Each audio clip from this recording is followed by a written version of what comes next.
پہلی بار ایک مقدمہ ہمارے سامنے آیا جب شروع میں قضا کا عہدہ مجھے سپرد کیا گیا۔ شوہر کے بارے میں بیوی کو شکایت یہ تھی کہ شوہر کو ٹی بی ہے،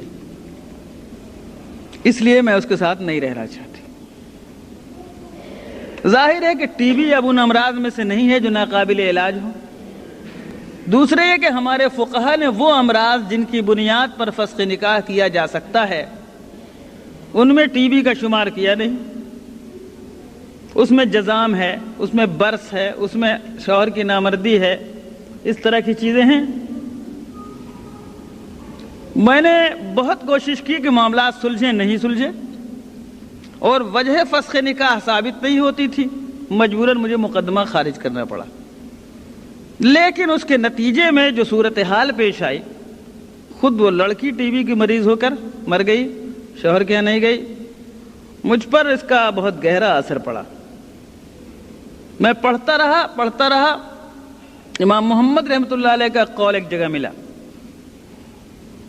جس میں ہے کہ فی کل مرض لا تستطیع المقام معہ، ہر وہ بیماری اس ذیل میں داخل کی جا سکتی ہے جس کے ساتھ اس عورت کے لیے شوہر کے ساتھ زندگی گزارنا ناممکن ہو۔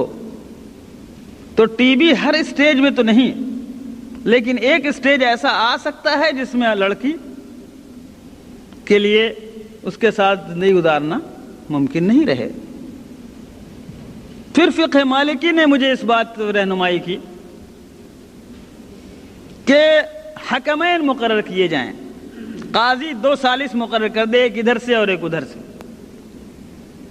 ثالثان کے دیکھنے کا کام یہ ہے کہ نجی تحقیقات کے ذریعے، سیکرٹ انکوائری کے ذریعے وہ اس بات کا پتہ چلائیں کہ دونوں میں وجہ اختلاف کیا ہے، میاں بیوی میں جھگڑے کی جڑ کیا ہے۔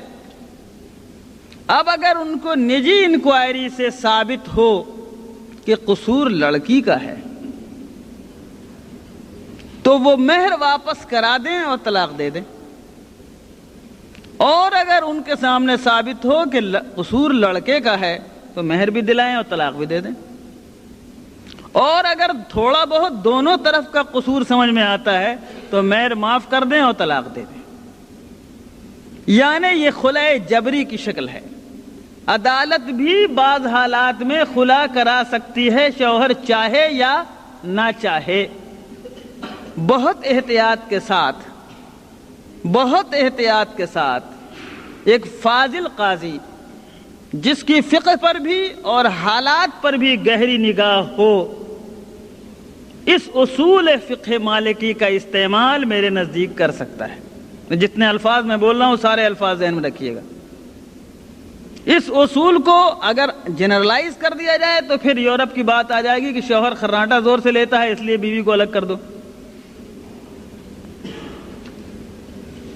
لیکن میرے نزدیک اس اصول کا استعمال کیا جا سکتا ہے اگر قاضی کو اس بات پر طمانینت حاصل ہو جائے کہ دونوں فریق کے درمیان امساک بالمعروف، اللہ کی حدود پر قائم رہتے ہوئے میاں بیوی کے ایک دوسرے کے حقوق کی ادائیگی کی کوئی گنجائش موجود نہیں ہے، تو ایسی صورت میں میرے نزدیک فقہ مالکی کے اس اصول کو پوری احتیاط کے ساتھ وہ قاضی جو مالکی فقہ کے تمام اصولوں پر بھی نگاہ رکھتا ہو اور میاں بیوی کے معاملات کو سمجھتا ہو، حالات کو سمجھتا ہو، اس کے بعد اگر اس کا دل اندر سے گواہی دے، اس اصول کو استعمال کر کے علیحدہ کر دے سکتا ہے۔